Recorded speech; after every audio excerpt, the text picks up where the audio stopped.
I have the Samsung Smart TV and I'll be showing you how to open the settings. Now, on these newest Samsung Smart TVs, the remote is different. It's a much simpler solar remote, and then the interface might also be slightly different. So to open settings, just go to the left hand side panel until you see that menu, and on that menu, go to settings. Now, when you select settings, you'll have this quick setting panel. Now, this panel has shortcuts to some of the most common settings people use. But if you scroll to the extreme end, you should see all settings.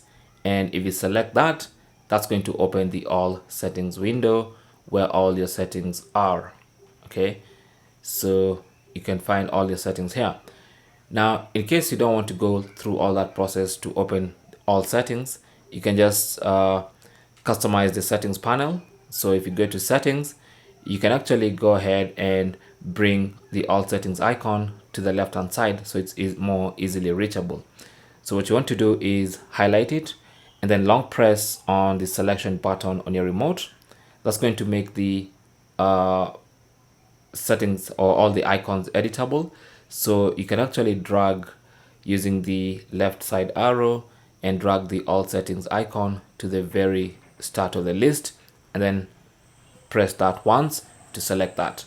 So from now on, every time you want to go to settings, just come here and you should see all settings as the first option there, and you'll get to your settings more easily. But that is basically how to open settings on your Samsung Smart TV. Thanks for watching and good luck.